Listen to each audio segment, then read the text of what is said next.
nuestro gran Dios y Salvador, porque Él es el único que hace posible lo imposible.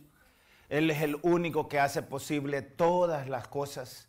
Y Él es el único que permite inclusive que nosotros, porque hoy ya usted ve, las fronteras básicamente han dejado de existir, se van también a conectar con nosotros para compartir palabras de Dios. Hoy vamos a disertar y vamos a enfocarnos en el tema Jesús estaba en su casa. No es un tema que yo me lo he inventado, es un tema que lo he tomado de la palabra de Dios.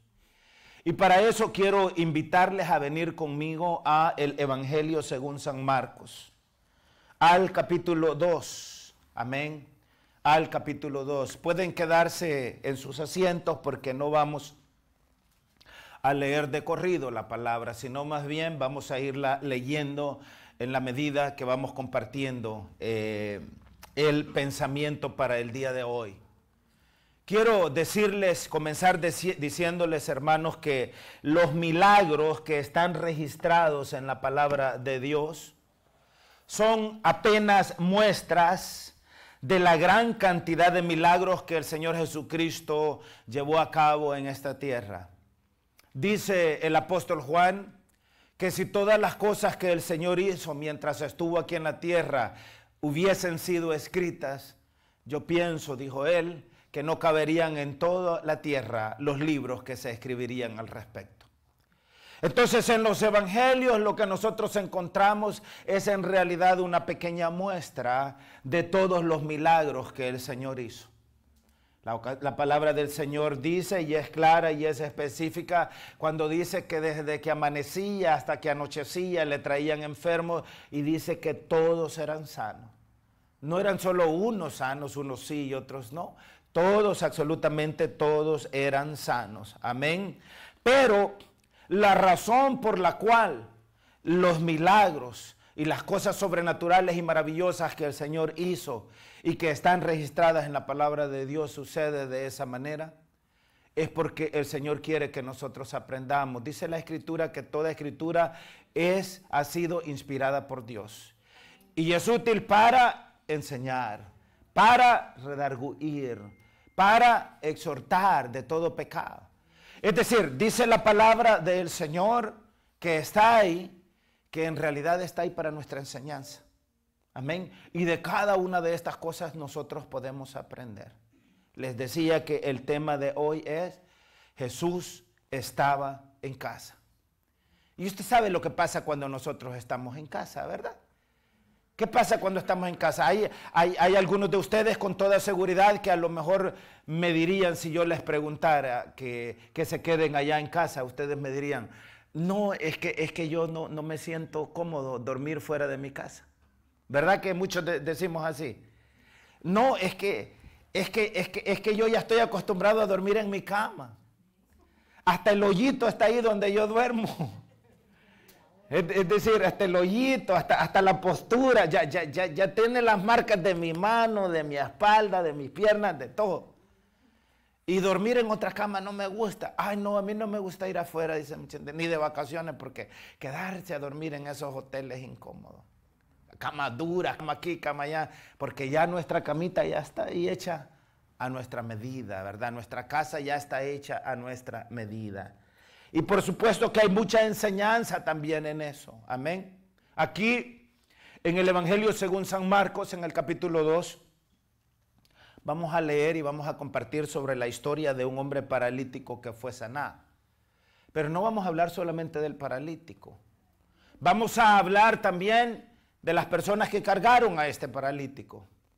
Pero también vamos a hablar no solo del paralítico y de quienes lo cargaron, sino que también vamos a hablar de esa multitud. ¿Qué es lo que pasó? ¿Y qué hay ahí para mi aprendizaje? ¿Qué puedo yo aprender de eso? Nuestra hermanita Génesis, felicidades, está este día cumpliendo 18 años. Amén. Eso significa que ya puede rentar un apartamento sola. Eso significa que ya puede pagar su propio apartamento.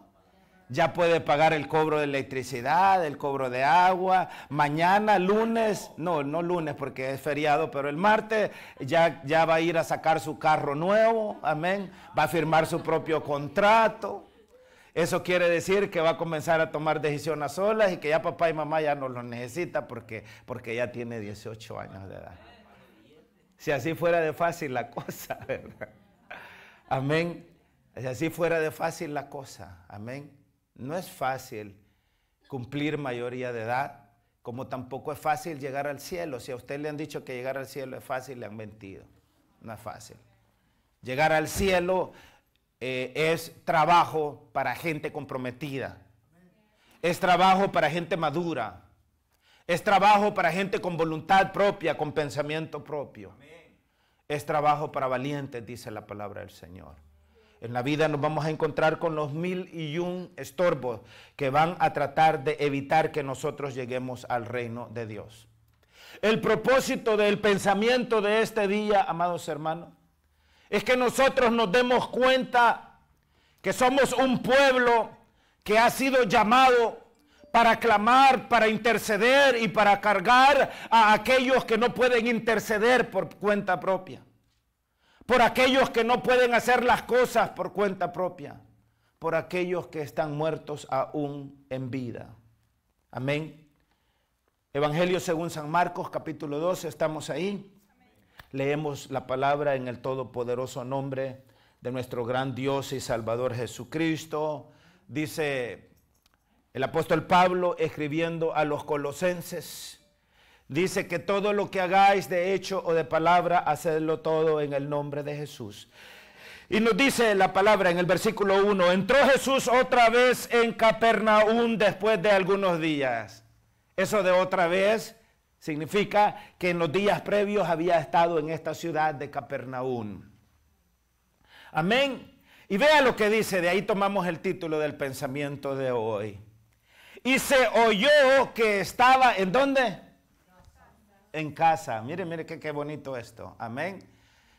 Comienza el capítulo 2, Evangelio según San Marcos. Y nos dice un montón de información, nos da un montón de información ahí. No nos deja ciegos. Hay veces que, cada vez que voy a viajar en un avión, que dicho sea de paso, no me gusta viajar en aviones. Pero cada vez que voy a entrar a un avión, ve cuando uno entra a la puerta y entra y obviamente está la plataforma y hay un espacio ahí vacío, que usted sabe que hasta ahí llega esa plataforma y luego ya comienza el avión. Y cada vez que yo entro, lo primero que usted ve son las personas que están ahí, los sobrecargos, hombres o mujeres. Pero la puerta de los pilotos, donde está la cabina, donde están los pilotos, está abierta, ¿se ha fijado?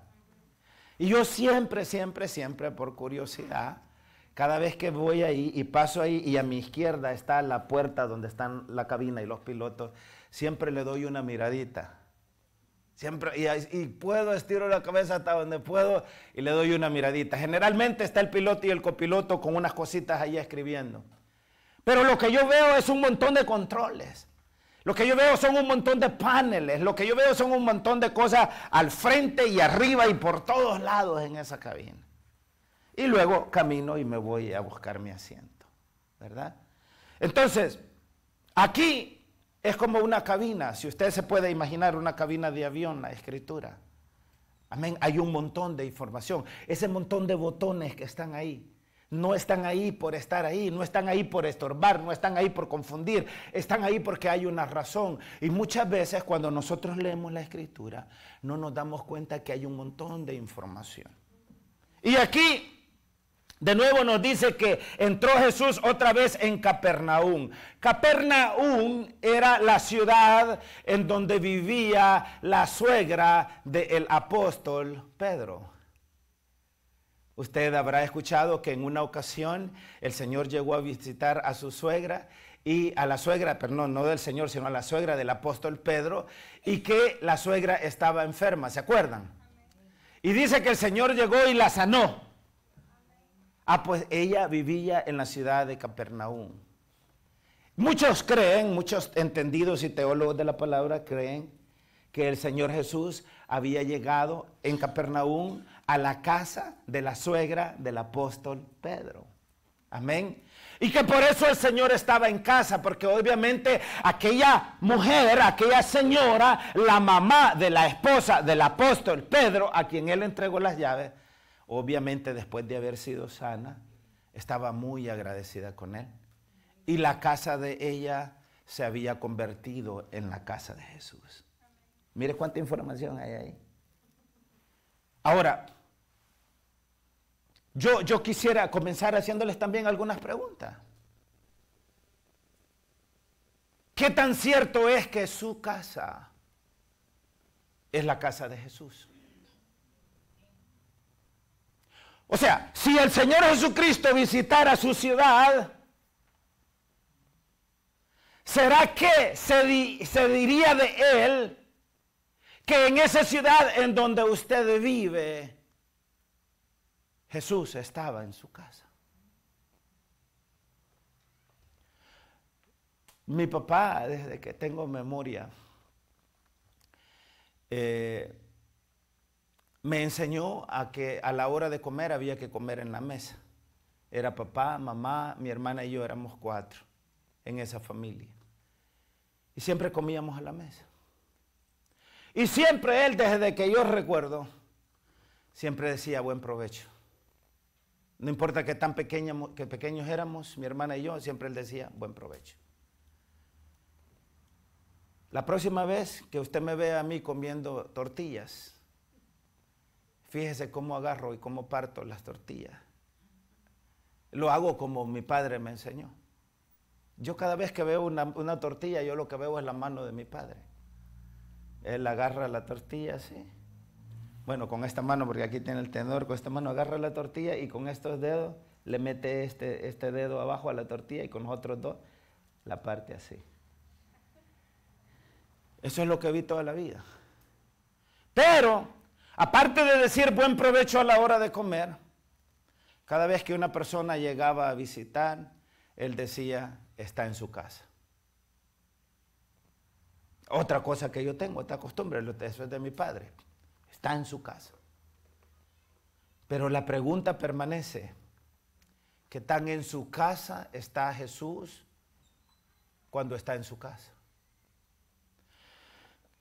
La palabra dice que llegó a Capernaum después de algunos días, otra vez, y se oyó que estaba en casa. De nuevo, esa expresión es muy interesante porque no se refiere, el Señor Jesús no estaba en la ciudad de Belén, en donde él había nacido. Cualquiera podría decir, la casa del Señor Jesús será en la ciudad de Belén. En ese momento no estaba en la ciudad de Nazaret. Usted sabe, él es Jesús de Nazaret, porque allí había crecido. Y en la ciudad de Nazaret cualquiera podría decir, Jesús estaba en su casa. Pero aquí no estaba ni en Belén donde había nacido, ni en Nazaret en donde había crecido. Estaba en Capernaum y sin embargo la Escritura dice que estaba en su casa. Y la pregunta es ¿por qué? ¿Qué hace de mi casa mi casa? ¿Qué hace de su casa su casa? ¿Y cómo puede mi casa convertirse en la casa del Señor? ¿Y cómo puede su casa convertirse en la casa del Señor? ¿Qué es lo que una familia, qué es lo que una persona, qué es lo que una pareja tiene que hacer para que cuando Jesús esté en su casa, se diga que está en su casa? Capernaum era una pequeña ciudad y obviamente no estaba él en su casa, pero la Escritura no miente.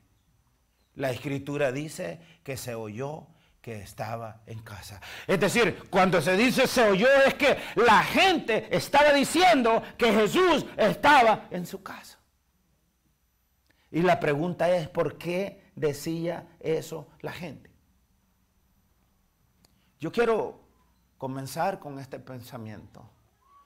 Porque ustedes saben que la mayoría de los hogares en las sociedades actuales han sido invadidos no por Jesucristo el Señor, pero por el espíritu del maligno. Es triste, pero la mayor cantidad de hogares, la mayor cantidad de casas, matrimonios, familias, quien habita en esos lugares no es Jesús. Jesús no se sentiría en casa en la mayoría de los hogares modernos. Y no estoy hablando necesariamente de los hogares, de los matrimonios que no temen a Dios, que no asisten a ninguna iglesia, que les importa un pepino y que les sale sobrando el evangelio del Señor. Estoy hablando de las familias que decimos ser cristianos. Hay mucho pecado en muchos de nuestros hogares. Hay mucha confusión en muchos de nuestros hogares. Hay mucha frialdad. Hay mucho desamor.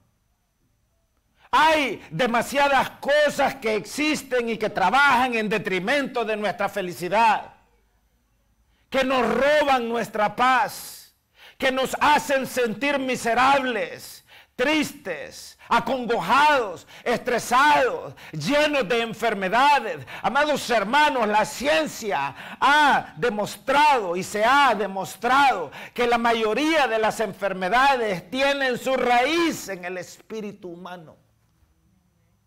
Tienen su raíz en el corazón humano, en el tema de las emociones, en el tema del pensamiento. De ahí proceden la mayoría de las enfermedades. Tratar el espíritu, tratar el corazón es tratar las enfermedades.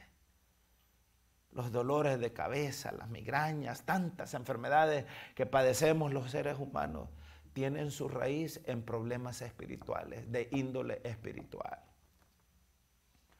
Dice el Señor, hablando de las cosas del mundo, que la raíz de todo mal es el amor al dinero. Y desafortunadamente la raíz de todo dolor y la raíz de toda enfermedad es la carencia del Espíritu de Dios en la vida de nosotros. Nuestros hogares están carentes del Espíritu de Dios. Nuestros hogares, amados hermanos, lo que más brilla por su ausencia es el Espíritu de Dios. De ahí se derivan muchos de los problemas que nosotros tenemos. Muchas de las dificultades que nosotros tenemos. Y es por eso que la mayoría de hogares han sido invadidos por el enemigo y están siendo hoy destruidos. Cuando el enemigo llega, nos lleva para construir. Dice la palabra de Dios que Satanás ha venido a este mundo para matar, para mentir y para destruir. Y la mayoría de nosotros, o demasiados de nosotros, le abrimos las puertas al enemigo para que venga y mate, para que venga y mienta, para que venga y destruya, para que venga y nos robe la paz y la tranquilidad y la felicidad. Pero esa no es la voluntad de Dios, porque la voluntad de Dios no solamente es que ninguna alma perezca, sino que también que ninguna familia sea destruida. El Señor no quiere ver a ninguna familia destruida. No quiere ver a ninguna familia desunida. Pero para que eso suceda es necesario que Jesús se sienta en casa, en su casa. Usted no necesita hacer que el pastor se sienta bien en su casa. Usted necesita hacer que Jesús se sienta bien en su casa. Para que cuando los vecinos hablen, digan, allí en esa casa habita Jesús. Allí en esa casa vive Jesús. Para que cuando los vecinos hablen, digan, Jesús está en su casa, en su casa. Amén. ¿Han visitado ustedes hogares en donde cuando ustedes entran se siente paz? Pero han visitado hogares ustedes en cuando ustedes entran hay espíritu de contienda. ¿Quién está en esa casa? ¿Quién es el que está habitando en mi casa? ¿Quién es el que está habitando en su casa? Dice el versículo 2. E inmediatamente se juntaron, ¿qué dice ahí? E inmediatamente se juntaron muchos. De manera que ya no cabían ni aún a la puerta. y les predicaba la palabra.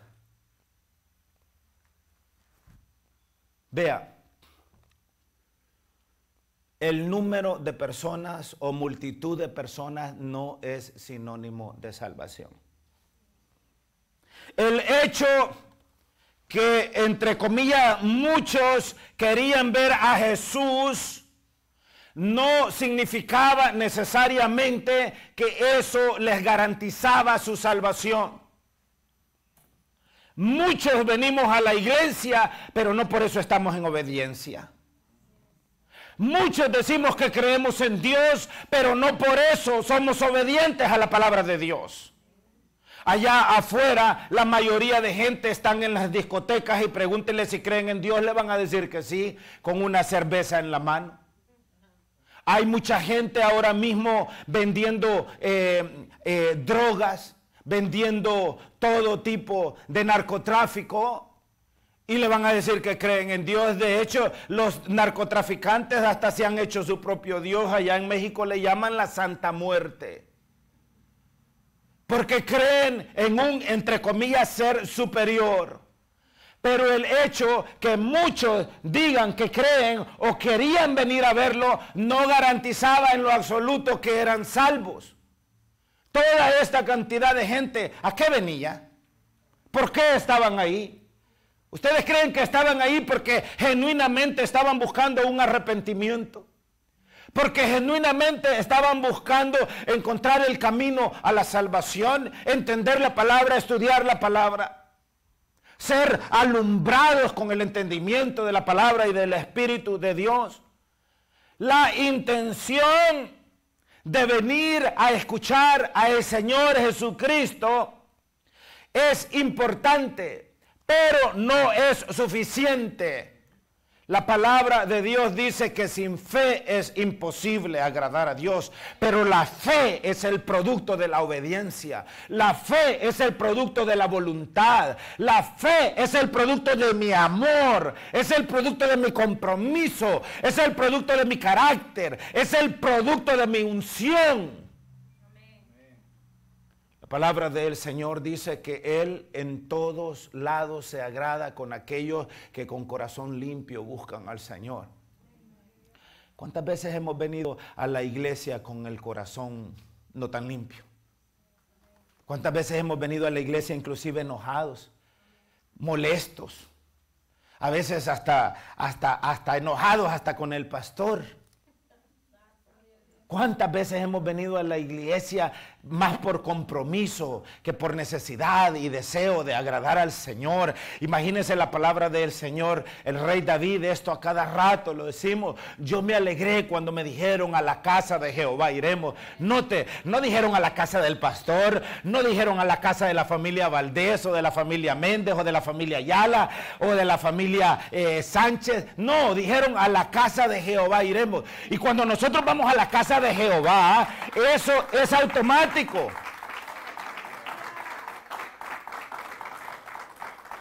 Es automático. Eso quiere decir que si yo estoy yendo a la casa de Jehová, ¿a qué voy a ir si no es a adorar a Jehová? Si no es a adorar a Dios, si no es a pedirle perdón al Señor, si no es a santificar mi vida, si no es a escuchar palabra de Dios. Nosotros deberíamos de venir a la iglesia pidiéndole y diciéndole al Señor: Señor, deme palabra de reprensión porque estoy mal, deme palabra de exhortación porque la necesito, jáleme las orejas, Señor.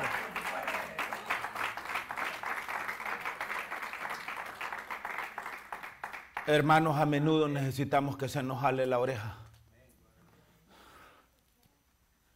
Ya ustedes saben que tengo un niño de casi 4 años de edad. Casi, porque todavía no tiene 4. Hoy me lo surcí. Mientras ustedes estaban aquí con la alabanza, yo me lo estaba surciendo ahí atrás. Me quedó ardiendo esta palma de esta mano. Es que se porta mal. Es que no entiende. Y mire, no saben las veces que le digo. A él no le gusta que le diga que es un bebé. Yo no soy un bebé. Ah, pero ¿y si no eres bebé? ¿Y por qué te portas como un bebé? Yo soy un niño grande. Pero es que los niños grandes no hacen eso. No hacen eso. Ya lo había metido allá la primera vez. Fue una advertencia. Pero solo salió de allá a ponerle queja a la mamá y a seguir con lo mismo. Entonces no escuchó la advertencia, me lo volví a llevar allá y me lo surcí. Ahora, ¿ustedes creen que fue porque no lo amo? Hermano, I love that kid. I love him. He's my son. My blood, my flesh. Inclusive después que lo castigué, le reclamé. Y mi reclamo fue, ¿por qué me obligas a tener que castigarte? ¿Por qué me obligas a tener que hacer algo that I do not want to do? Yo no quiero ser duro contigo, no quiero levantarte la voz, no quiero levantarte la mano, no quiero estarte regañando. ¿Y por qué me obligas?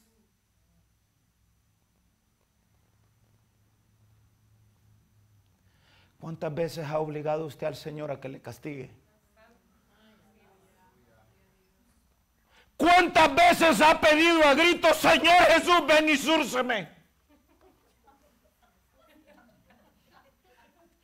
¿Cuántas veces ha necesitado usted un par de esas nalgadas, pero de Dios?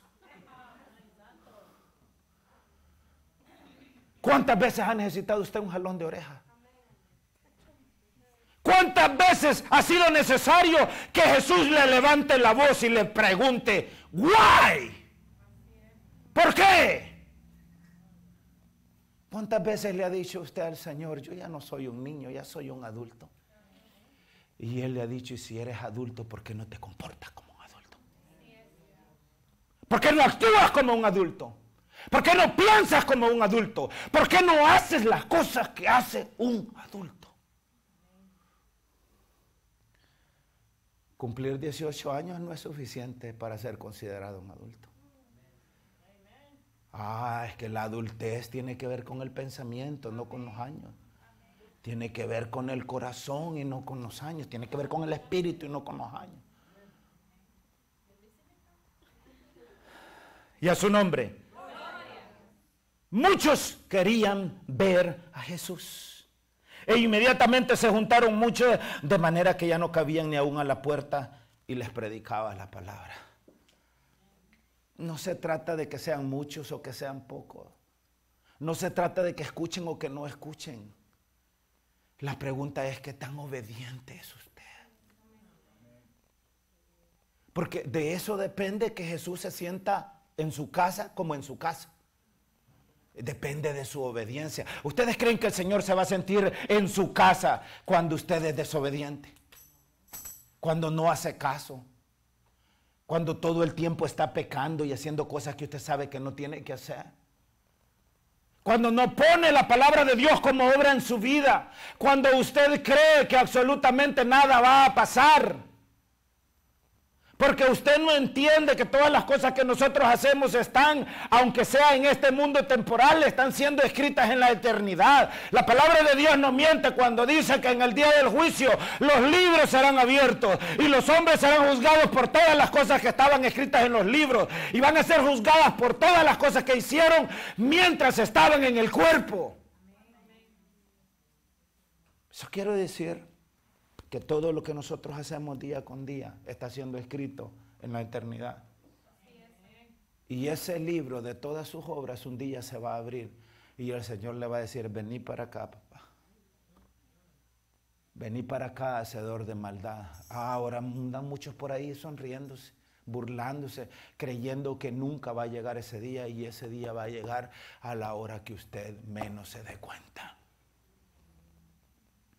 El interés humano siempre busca su propio beneficio. Pero el principal beneficio que Dios nos quiere conceder es un beneficio espiritual. Porque el beneficio espiritual al final resulta siendo o termina siendo un beneficio eterno. ¿De qué sirve que lo que usted quiere es un carro? Ese carro se va a podrir. Hoy puede ser nuevo, pero en 5 años va a ser viejo. ¿De qué sirve que usted diga, oh, yo quiero una muchacha jovencita? Si esa muchacha jovencita en 20 años va a estar hasta sin dientes, perdón, hermana.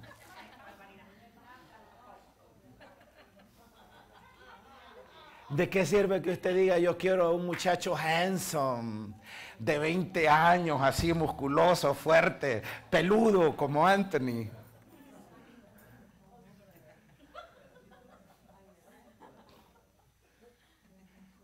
En 30 años los pechos a ese muchacho se le van a bajar aquí abajo. Lo que tiene aquí atrás se le va a pasar para adelante.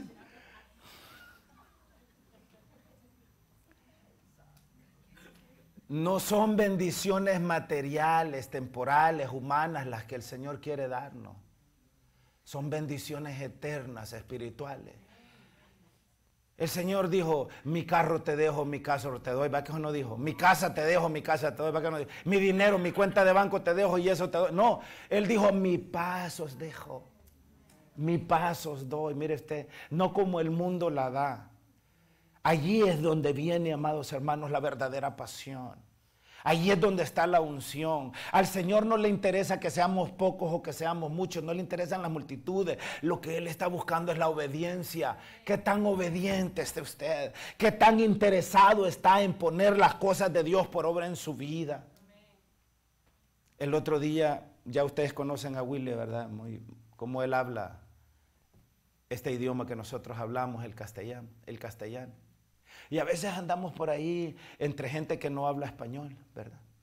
Y él habla español como que si todo el mundo habla español, ¿verdad? A él no le da pena ni nada de eso. Él habla. Y habla fuerte. Y el otro día estábamos por ahí en un lugar y estaba un muchacho afroamericano entendiéndonos, que obviamente no hablaba español. Y Willy, bla, bla, bla, bla, bla, como diría mi papá, wiri, wiri, wiri en español. Y viene el muchacho y pregunta, y él es bilingüe. Le digo yo, nosotros le hablamos español todo el tiempo. Algunas palabras las conoce, pero tan pronto esté en la escuela, en unos meses ya va a ser bilingüe. Y dice él, qué bueno. Ahora, ¿por qué les digo eso? Porque usted sabe que nuestros hijos nos reflejan a nosotros. Nos reflejan a nosotros. Ahora, ¿qué tanto estamos reflejando nosotros a nuestro Dios? El niño habla español porque ese es el idioma que nosotros hablamos de forma permanente en casa. Estamos en el vehículo, hablamos eso.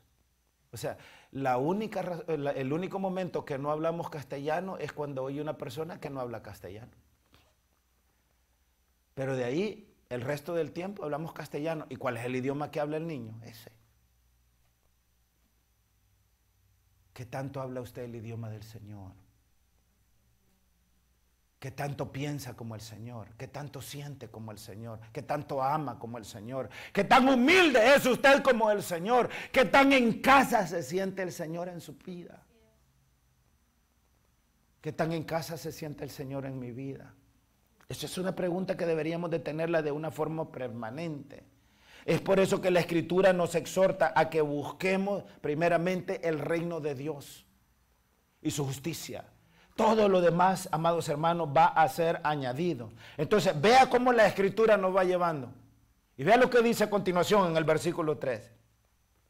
Entonces quiere decir después que esa multitud se juntó a la puerta. Entonces, inmediatamente después de eso, vinieron a él unos trayendo a un paralítico que era cargado por 4.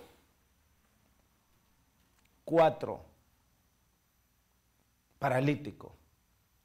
¿Saben ustedes que en la iglesia del Señor, no estoy hablando del mundo, estoy hablando de la iglesia del Señor, existen básicamente 2 grupos de personas? O es usted paralítico, o es usted uno de los 4 que están cargando a los paralíticos. No hay donde perderse. Muchos de los problemas que existen en la casa del Señor y que existen en la familia es porque demasiada gente es paralítica, espiritualmente hablando, en la casa del Señor. Hay muchos hogares paralíticos. Por eso es que hay tanta oscuridad, hay tanto problema. Por eso es que hay tantos niños tan llenos de violencia. Por eso es que hay tantas personas con problemas mentales, con problemas emocionales. Por eso es que nosotros vivimos en una sociedad que parece ser una sociedad fría. Una sociedad grosera. Una sociedad egoísta. Porque son sociedades llenas de gente paralítica emocionalmente, paralítica mentalmente, paralítica espiritualmente, que no saben qué hacer ni les interesa aprender qué hacer. Entonces, entre nosotros, ¿de cuál grupo es usted? ¿De los paralíticos? ¿O de los 4 que cargan al paralítico? Esa pregunta es importante, no solamente que nos la hagamos, es importante también que nos la respondamos. El paralítico representa a todo aquel que no puede, obviamente, hacer nada por su propia cuenta. El paralítico representa a aquel que aún siendo adulto necesita que le den de comer. Necesita inclusive que lo atiendan para sus necesidades más básicas. Porque no puede hacer absolutamente nada por cuenta propia. En la iglesia los paralíticos son los que causan divisiones. Los paralíticos son los carnales. Los paralíticos son aquellos que no quieren dejar de pecar. Los paralíticos son aquellos que no quieren obedecer, que no quieren entender, que no les gusta orar, que no les gusta ayunar, que no les gusta estudiar, que vienen a la iglesia cuando les da la regalada gana. Que no quieren que nadie los pastoree. No quieren que nadie los pastoree, no quieren que nadie les enseñe, no quieren que nadie los agarre de la mano. Esos son los paralíticos en la iglesia. Los que siempre están chismeando, los que siempre están metidos en la vida de los demás. ¿Y qué le importa a usted la vida de los demás? Muchos de nosotros no podemos ni con nuestros propios problemas y andamos metidos en los problemas de los demás. ¿Qué le importa? It's none of your business. Si una persona pecó, deje que esa persona lidie con sus propios problemas y usted vaya y santifíquese, y usted vaya y busque de Dios, y usted vaya y sea fiel a la iglesia, y usted vaya y aprenda el evangelio y entienda lo que significa misericordia. Quiero. Alguien dele un aplauso de verdad al Señor. Dele un aplauso de verdad al Señor.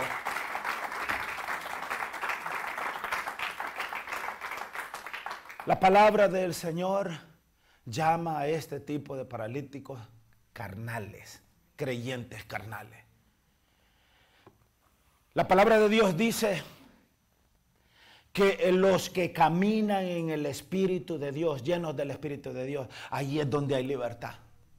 Allí es donde el Señor puede avanzar. Entonces, si usted presta atención, los 4 que cargan al paralítico son los espirituales, son los pilares que sostienen la iglesia, son los pilares que están de forma constante buscando santificarse al Señor, son los que están de forma permanente aprendiendo, son los que están de forma permanente ejecutando, son los que están llevando la carga financiera, son los que están yendo allá a las misiones, son los que están buscando por los paralíticos para poder cargarlos y llevárselos a su casa. ¿A dónde llevan los paralíticos aquellos 4? ¿A dónde los llevan? A la casa donde estaba el Señor, porque esa era su casa. ¿Cuál usted cree que el Señor prefiere? ¿Que usted sea uno de los 4 o uno de los paralíticos? Ahora,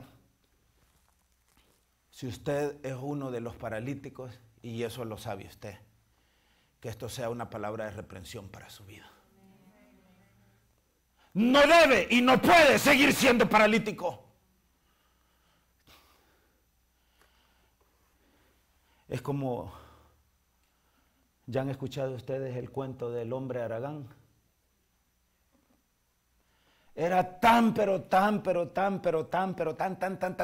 Aragán, que solo acostado en una hamaca le gustaba pasar. Y un día el Aragán mandó a otro cipote por ahí y le dijo, mira, vení por acá. Así todo aguado hablaba porque ni hablar le gustaba. Tan Aragán que era. Y le pidió que le fuera a comprar un boleto de lotería. Y era tan Aragán que todavía le dijo, mete la mano ahí en la bolsa de atrás, ahí tengo el pisto. Y le metió la mano y fue, le sacó el dinero y le fue a comprar el boleto de la lotería y se lo trajo. ¿Y qué van a creer? Se ganó la lotería el Aragán.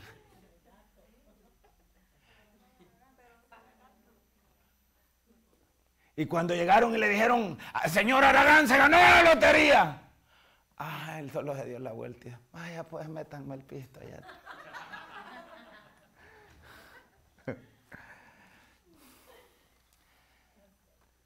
Dice la palabra del Señor, despierta tú que duermes y te alumbrará la verdad. No debemos ser parte de los haraganes, no debemos de ser parte de los paralíticos. Tenemos que convertirnos en uno de esos 4 hombres que cargan a los paralíticos. Y vea lo que dice aquí. Entonces vinieron a él unos trayendo un paralítico que era cargado por 4. Esos unos son 4. Y como no podían acercarse a él a causa de la multitud, miren, han escuchado ese dicho que dice, este ni hace ni deja hacer. Este ni entra ni deja entrar. La multitud solo sirve para eso, para estorbar. Para estorbar.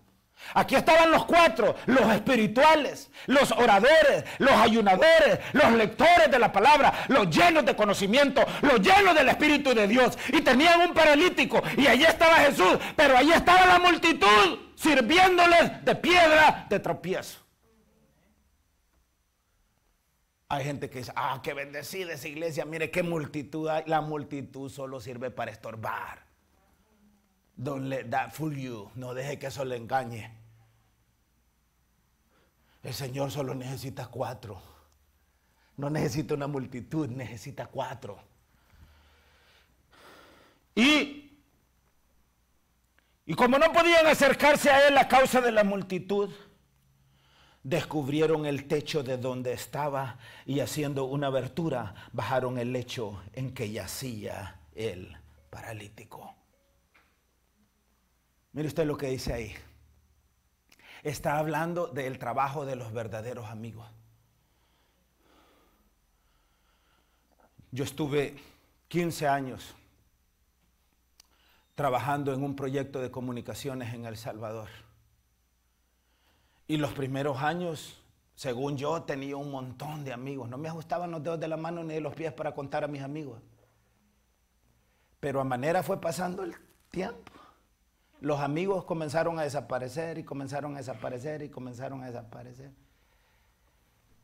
Al final, estos 5 dedos de mi mano me sobran para contar los amigos con los cuales después de todos esos años yo tengo. Un verdadero amigo se conoce en la necesidad. Un verdadero amigo se conoce cuando nadie está. Un verdadero amigo se conoce en medio de la tormenta, en medio del huracán, en medio del terremoto, en medio de la crisis, porque allí es donde aparecen los que aman de verdad. Estos eran verdaderos amigos. ¿Y sabe qué cosa más maravillosa? Como no podían acercarse a él a causa de la multitud, descubrieron el techo en donde estaba. ¿Sabe qué es lo maravilloso? Jesús permite que nosotros abramos puertas en donde no hay puerta. ¿Cree que el techo es una puerta? Pero si el techo va a estorbar para que la gloria de Dios se manifieste y el poder del Señor se haga latente en un paralítico, en ese techo el Señor va a abrir una puerta para que usted entre. Parte del problema por el cual nosotros muchas veces no vemos la gloria del Señor es porque nos damos por rendidos demasiado fácil. Nos damos por vencidos antes de ni siquiera tratar. No hemos ni siquiera comenzado a caminar como ese Aragán y ya nos dimos por vencidos. Nos enfocamos solamente en las cosas negativas. ¿Se ha fijado usted cómo hay personas que usted les dice, mira, voy a hacer esto, y de inmediatamente la primera reacción es no? Todo es no, no, no, no, no, no. Muchas veces es mejor hacer las cosas y no preguntar. ¿Usted cree que si estos muchachos, estos 4 hubieran preguntado, creen ustedes que podemos llegar a donde está Jesús? Está esta multitud y encima no podemos entrar y encima el techo arriba, que la multitud le iban a decir que sí. ¿Ustedes creen que ellos preguntaron? ¿Sabe lo que ellos hicieron? Se abrieron camino. Hay ocasiones en las que tenemos que abrirnos caminos. Hay ocasiones en las que el marido es un estorbo para la mujer para buscar al Señor, y esa mujer tiene que llenarse de poder y de fuerza de Dios para hacer a un lado a ese marido, porque ese marido no la debe de estorbar en su caminar con el Señor, en su compromiso con el Señor. Y hay veces que es la mujer la que es un estorbo. Es la mujer la que no le permite al marido que se acerque al Señor. Lo ideal es que el hombre y la mujer caminen de la mano, porque 2 es mejor que 1. Lo ideal es que los 2 sean de un solo pensamiento y de un solo espíritu. Lo ideal es que los 2 tengan un solo corazón. Lo ideal es que los 2 se agarren de la mano de Dios. Porque yo le aseguro que si eso pasa, no hay absolutamente ninguna multitud que podrá detener la bendición en su hogar. No hay ningún techo que le impida llegar a donde está el Señor Jesucristo. Eso es lo que Él quiere ver en nosotros. El otro día, con el permiso del brotito Andy,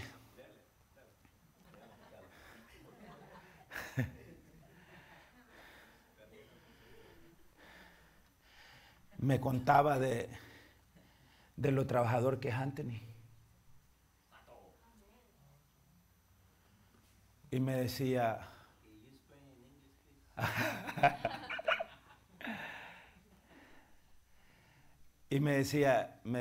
lo que más admiro de Anthony, me dice, es que ha nacido aquí, pues. Él no nació allá en el cantón El Cujucuyo, ni en Piedra Pacha, ni en Bolsas Negras, ni en Cara Sucia. Y digo eso porque usted sabe cómo son nuestros niños, ¿verdad? Nuestros niños crecen en el campo, crecen en la pobreza, crecen en la miseria. Bueno, hermano Moisés nos ha contado su historia, pues. Él, siendo adolescente, se ganaba la vida haciendo pozos, porque no tenía alternativa. Pero esa no ha sido la vida de Anthony. Mucho menos siendo hijo de una Marine.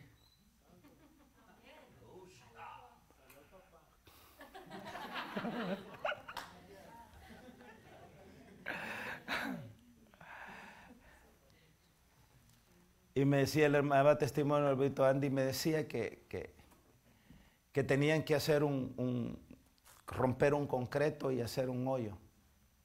¿Qué tan profundo era ese hoyo? Como de 3 pies, pero había concreto ahí y todo. Y que él pensaba que se iba a llevar mínimo todo el día. Y que para las 11 de la mañana le llama y le dice, ya terminé. ¿Qué más quieres que haga? Sorprendido él, ¿verdad? O sea, me sorprende porque Anthony es un niño crecido aquí, pues ya nosotros sabemos cómo nuestros niños son aquí.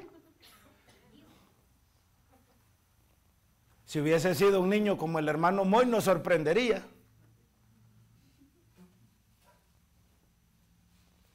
Pero un niño como él, sí.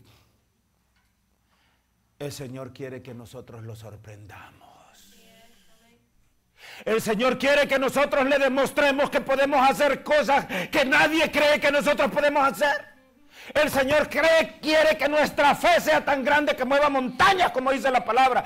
Él quiere que seamos esos discípulos de fe.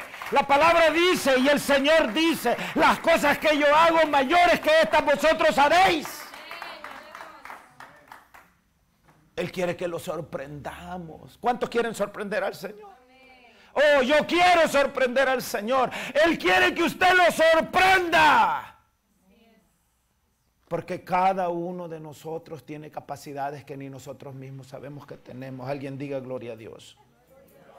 Hay gente por la cual nosotros tenemos que clamar. Miren, hermanos, miren, hermanas, si ustedes son parte de los 4 que van cargando a ese paralítico, no se cansen de cargar a los paralíticos. No se cansen de cargarlo. Hay ocasiones que van a haber una multitud ahí que les va a estorbar. No se cansen. No tiren al paralítico a la basura. No tiren al paralítico al hoyo. No dejen abandonado a ese paralítico. No se canse de cargarlo. Y no se canse, si es necesario, de subirse en el lomo de esa multitud para llegar al techo, y ya abra una puerta allá en el techo, pero llévele ese paralítico a los pies del Señor Jesús. Porque le digo eso porque a veces es bien frustrante. A veces esos 4 se sienten cansados. Y hay ocasiones que esos 4 quieren que alguien les dé de beber agua a ellos.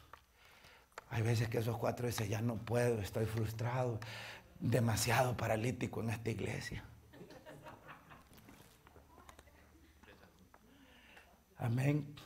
O sea, imagínense lidiar con los paralíticos, lidiar con la multitud y encima de hecho con los techos. Hay que ser un súper cristiano, ¿verdad?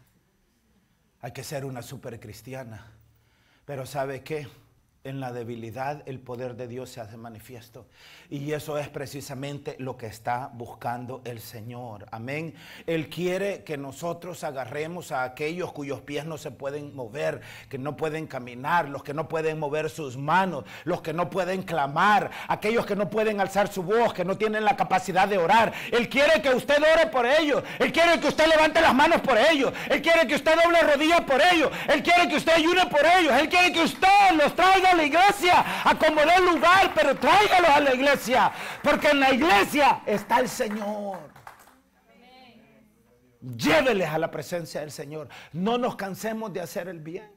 No nos cansemos de servir, no nos cansemos de dar, no nos cansemos de amar, no nos cansemos de hacer justicia, no nos cansemos de predicar esta bella y bendita palabra del Evangelio del Señor. Amados hermanos, no nos cansemos. Porque a su tiempo recibiremos la recompensa que el Señor tiene para nosotros. Hoy hay muchas ciudades por todas partes, en todos los países del mundo, que no han escuchado el mensaje de salvación. Y ¿sabe qué? Alguien tiene que ir y hacer eso. Alguien tiene que ir y hacer eso. Alguien tiene que ir y hacer eso. Se me quiebra el corazón. Estuve 15 años trabajando en El Salvador, mi país natal, en ese proyecto. Y si hay algo que me entristece y que hoy si lo volviese a hacer, obviamente lo haría, es que no fundamos una iglesia del Señor. Y le digo me entristece porque yo no sé cuántas personas me escriben y se comunican conmigo todo el tiempo, preguntándome a dónde ir, a dónde escuchar palabra de Dios. No solo El Salvador, toda Latinoamérica, el mundo nos necesita. Y nos necesita fundando iglesias. Nos necesita compartiendo la palabra, nos necesita compartiendo el Evangelio. Amén. No hay problema, no hay multitud, no hay techo que tenga el poder de detenernos si verdaderamente nosotros tenemos la voluntad, si tenemos la convicción y si tenemos el acompañamiento del Espíritu del Señor. El Señor abre puertas en donde no hay puertas. Él abre posibilidades en donde ya no existen. Los ojos humanos no tienen la capacidad de ver las posibilidades que el Espíritu de Dios puede abrir. Los ojos humanos no tienen la capacidad de ver la necesidad humana. La visión divina es la única que tiene una salida, es la única que nos puede llevar al destino que Él quiere que nosotros lleguemos. Y es por eso que debemos de aprender a caminar en el Espíritu, para aprender a ver las cosas de acuerdo a la voluntad de Dios y no de acuerdo a la voluntad de nuestro corazón. Es la visión de Dios la única que importa. Amén. Nosotros hemos sido llamados a proclamar el Evangelio, a salvar vidas, a llevar a los enfermos, a los paralíticos a los pies del Señor Jesucristo. Ese es nuestro trabajo. Lo que parece imposible a nuestros ojos es posible para Dios. Alguien diga, es posible para Dios. Nada tiene el poder para impedir el avance de los hombres y mujeres que marchan con fe.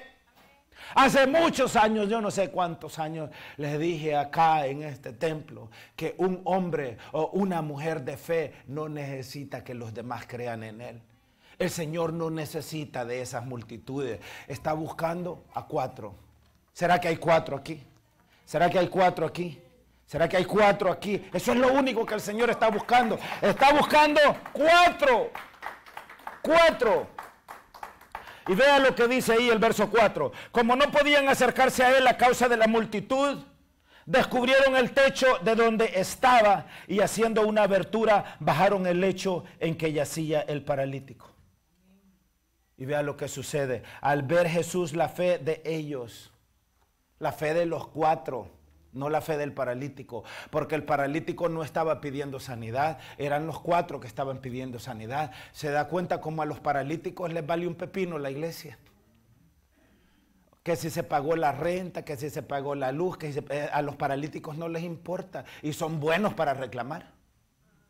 Son buenos para reclamar. A los paralíticos la comida no les gusta, pero no cocinan. A los paralíticos no les gusta pasar el vacuum. No han ni terminado la iglesia cuando ya están en el carro y ya van de camino cruzando la ruta 1. A los paralíticos mucho menos les gusta limpiar los baños. No, para eso hay 4, dicen, esos 4 que limpien los baños. Esos 4 que barran, esos 4 que cocinen. A los paralíticos les gusta llegar tarde a la iglesia. No vienen a los estudios dominicales. No vienen a los ensayos. No apoyan a la iglesia económicamente. Y están reclamando siempre todos los beneficios. Pero no mueven ni siquiera un dedo por la obra de Dios. Buenos para exigir son los que están todo el tiempo hablando mal del pastor, hablando mal de la familia. Son los que andan metidos en chambres y en chisme. Son los que andan causando divisiones. Son los que levantan el teléfono solo para ver a quién van a criticar. Buenos para todo y buenos para nada. No debemos de ser parte de ese grupo de paralíticos. Seamos parte de ese pequeño grupo de 4. Oh, amados hermanos, ese pequeño grupo de 4 es el que sostiene la iglesia. Ese es el que ve los milagros. Esos son los que logran que el poder de Dios se manifieste. Esos son los que logran, amén, que el Señor perdone pecados. Ellos son los que logran que los paralíticos se levanten. Vea lo que dice la palabra. Al ver Jesús la fe de los 4, esas son mis palabras, ¿no? Dijo el paralítico: hijo, tus pecados te son perdonados. No nos cansemos de cargar a los paralíticos. Tenemos que cargar a los paralíticos. Si ustedes me preguntan en mi humanidad,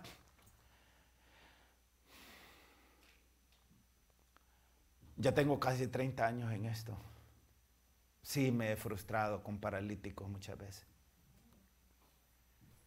Pero nunca me ha dado el Señor el permiso para desechar a ningún paralítico.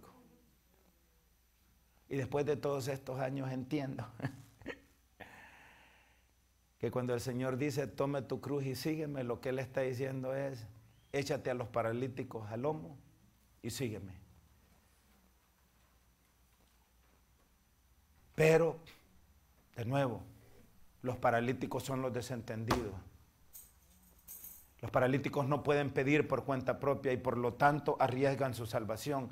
Y si usted presta atención, esa multitud que estaba ahí, en esa multitud había un montón de paralíticos, pero los 4 solo llevaban a 1. ¿A cuántos paralíticos van a poder cargar los 4? Entonces, si no hay 4 viniendo a cargarlo a usted, no siga esperando que vayan a venir. Mejor levántese. Mejor pídale perdón a Dios. Mejor levante usted por cuenta propia sus brazos al cielo.